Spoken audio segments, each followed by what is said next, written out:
With back to school season upon us, how can we make sure that all students and teachers in Greenville County schools are supported? I'm Katherine Schumacher with Public Education Partners, and on today's episode of Simple Civics EdTalks, we meet Wendy Thacker, Vice President of Philanthropy and Community Engagement at ScanSource, a Greenville-based company that has gone big in support of our local public schools. We'll talk with Wendy about ScanSource's groundbreaking partnership with Thomas E. Kerns Elementary and how the company plans to use what it has learned to help other communities and corporations better use their time, talent, and treasure to support students, families, and teachers.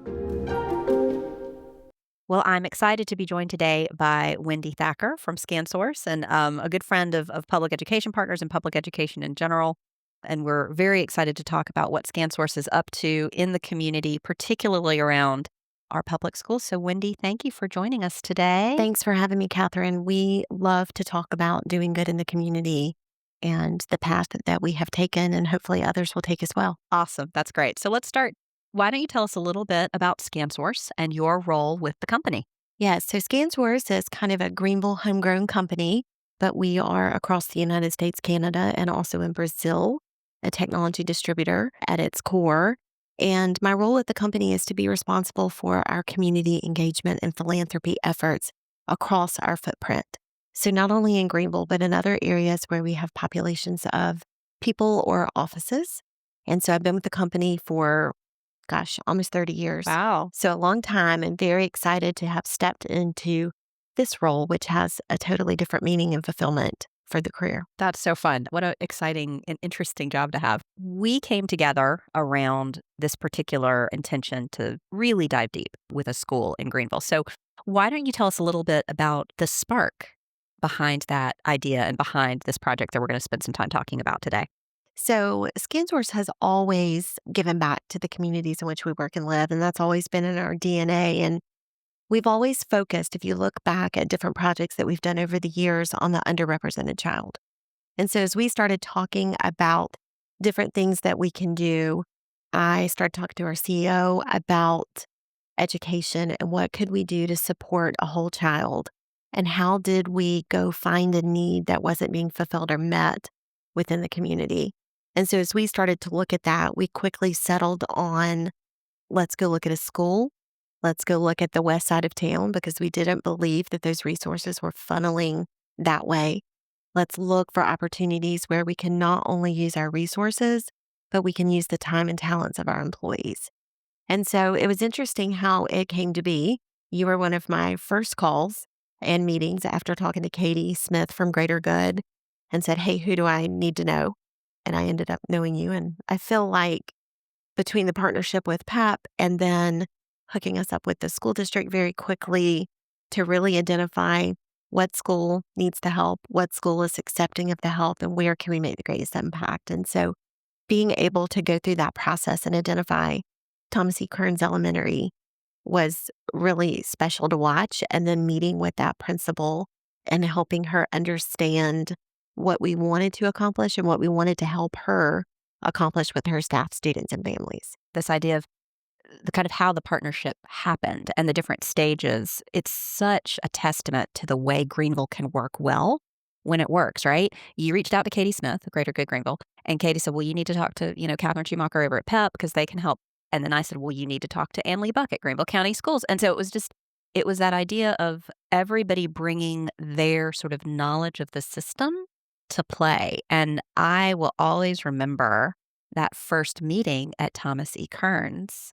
And to talk a little bit about that menu of opportunities that you brought to Rhonda Simmons, the principal at Thomas E. Kerns, and sort of what that meeting looked like and felt like. Yeah, we had a pretty extensive list. And so occasionally we'll have some crazy ideas, and we had some crazy ideas around things that we could accomplish. But we probably took a list of, I'm guessing, 35 different activities that we Feels like a Christmas wish list. Yes, it was amazing. We felt like we could execute, and we said, hey, which of these looks interesting to you? And of course, the principal turned around and said, we'll take all of them. Right. And which isn't really realistic. Which is not realistic. But at the time, I can't blame her. She's looking to do more for her students and families. And so we went through and kind of prioritized that list and settled on some things that we knew that we could execute and execute well. So we did a fall festival for them, stood that up for the first time they had done a fall festival. It was completely free to the families that attended. We planned it right in the middle of Hurricane Helene. If you'll remember, I was worried that the school wouldn't have power back in time. We were able to do that. And I remember Miss Simmons saying, oh, there'll be no more than 350. And over 700 students and families showed up. And so we knew then that we had started something special, and everything from the fall festival to classroom takeovers to staff appreciation, which has been just phenomenal to watch that staff have someone love on them and appreciate them and help them understand that what they do is important. Yep. What they do is special has been tremendous. And then watching the attendance numbers grow for different activities that we've done throughout the year. And then bringing in all of our partners. So not just us, but calling on Mill Village, calling on the Greenville Triumph, calling on public education partners to kind of come walk that journey with us and see how we can bring more resources to those families. Yeah. Part of the why behind Thomas E. Kerns Elementary, which, it is a Title I school, which means it has a high number of pupils in poverty. It does not have a PTA. And I think that's something that at PEP, we think a lot about the schools and centers in Greenville that don't have a PTA, because those sort of wraparound supports for students, for families, for teachers does a lot to support learning outcomes, to support school culture, to work on teacher retention, which is, of course, something that's hugely important here in Greenville. And so I think that is just a really exciting, the way that ScanSource has viewed this holistically. It is about, again, supporting the teachers with classroom takeovers. Yeah, it's been really amazing. When we went to look at how do we put this together, the education of the child is important, but we actually call this program Impact 360 because we want to look at the child holistically. We want to look at their mental and physical well-being. We want to look at education and resources. We want to look at food and clothing insecurity. So we're trying to look at that whole picture and family engagement and enrichment activities because kids and families learn by doing. And so giving them experiences or the opportunity to experience things that they haven't had before are huge learning opportunities for them. And so it's really important for us to be able to do that and also to be able to give our staff the ability to go and volunteer and make a difference. Well, and I love that too. I mean, I think ScanSource has a long and deep history of volunteerism here in Greenville. And I think that's what's so unique about the way this partnership has been structured is that it is a both and. There's financial investment to the tune of about 6 figures. Is that accurate? That is accurate via our charitable foundation. Right. So want to make that. Right. Thank goodness for ScanSource Charitable Foundation. What a great institution. They have been very generous to fund this school for us. Right, which is amazing. And then do you have how many volunteer hours have been poured in? We have an estimate. It's over 1,500 volunteer hours. We've had over 100 employees. And when you count our suppliers and employee family members, et cetera, that number rises to about 150 that have been over to the school for some type of volunteer opportunity this year. And so we always say we have time, we have talents, and we have resources. Some have all three, some may just have one. And so it's important that we meet our staff where they are and allow them to give in the way that makes sense for them. No, I think that's wonderful. And by the same token, the intentionality of building relationships with the school leadership team. It's doing with, not to. And that's a journey, right? That's a learning journey. It's a journey and it's learning. The school district, it can be complex, but it's been really great to have the relationships not only at the school level, but also at the district level. Yep. And I think that's a real testament to Greenville County Schools' commitment to how do we get the community connected, to have a coordinator of community collaboration, who I refer to her as the senior cat herder, because it's complicated. It's complicated, and she's one person, and she does so much. She is. And I think, we at Public Education Partners like to think that we are kind of adjacent, like our job is to support her and that role, and how can we help problem solve and, find the right places. And so I think it's a really unique Greenville thing too. But I know that your hope is that this kind of approach to investing in a school is not just a Greenville thing. So talk a little bit about how you are looking to create your toolkit to send it out across the ScanSource footprint. Yes. So we're not just in Greenville. So as we talked about earlier, we have an international footprint with a Brazil office and across the US and Canada. This school, in our mind, always served as a model. So we wanted to figure out a little bit of what spaghetti would stick on the wall. So when we had that huge list, we said, okay, let's see what works and what doesn't work. And we've figured that out this year. We will continue with Thomas Kerns, but as we roll into the next year, we are adding additional schools for some of the activities that we're doing in Greenville for our outer office and populations of people.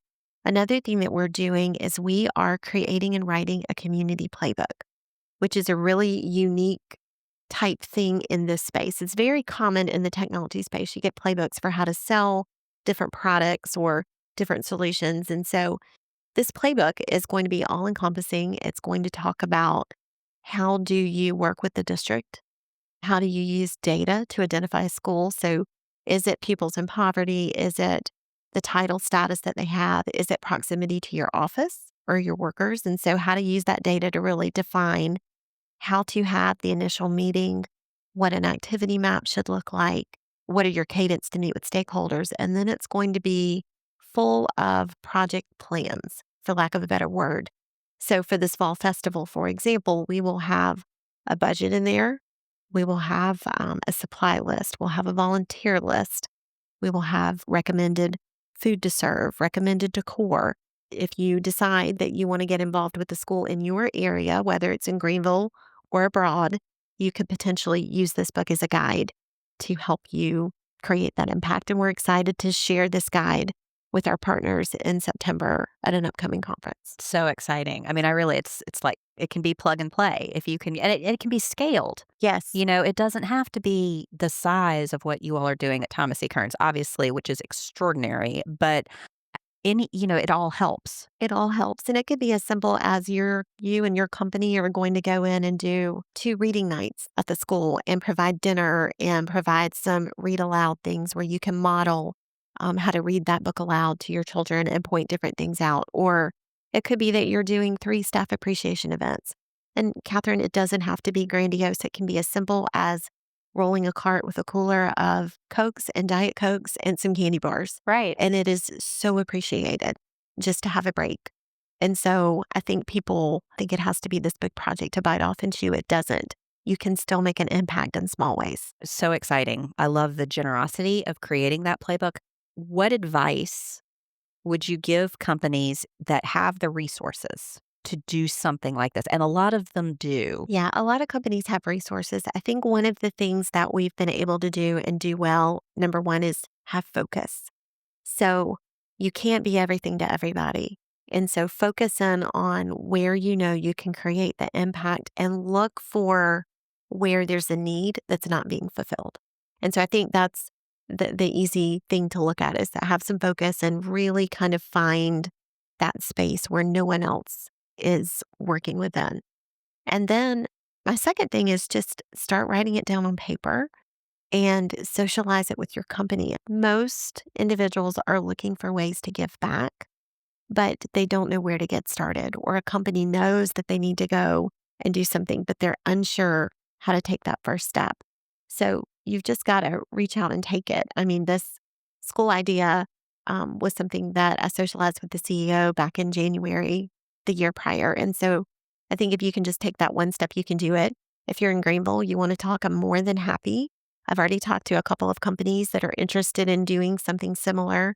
We're an open book. We don't have a super secret formula to how we you're not did it. gatekeeping. You're not gatekeeping No, this, which I ma'am. appreciate. So come on and we can tell you what we did. And, I'm all about taking someone else's idea as well. I talked to a teacher yesterday in South Haven, Mississippi, and principal, and they had a great idea for the holidays. And I said, hey, I'm going to take that and I'm throwing that in the playbook. And she said, that's great. And so I think just taking that first step and getting people curated opportunities to give back, your team will come alongside you. You've just got to show them what it is, why it matters, and how they get involved. I love it. This is so exciting. Wendy, thank you so much for your big heart and for leading on this project, which is really making the difference, huge difference in the lives of the students and the families and the teachers over at Thomas E. Kerns, but really setting a model for a really new, deep way to support our public schools here in Greenville and obviously across the country and maybe even around the world. I It's so love it. exciting. I love it. Well, thank you for having us today and for all of your help and guidance along the way. Absolutely our pleasure. Simple Civics EdTalks is a joint project of Greater Good Greenville, Greenville First Steps, and Public Education Partners Greenville County. Hi, Simple Civics Greenville County listeners, Nathaniel here. If you've made it this far, then we think you'll really love our newsletter. Sign up for bonus content, updates, and more right in your inbox. Look for the link in the description that says newsletter to sign up, or visit us at simplecivicsgreenvillecounty.org. Find the link in the menu that says newsletter and sign up there. We'll see you again next week.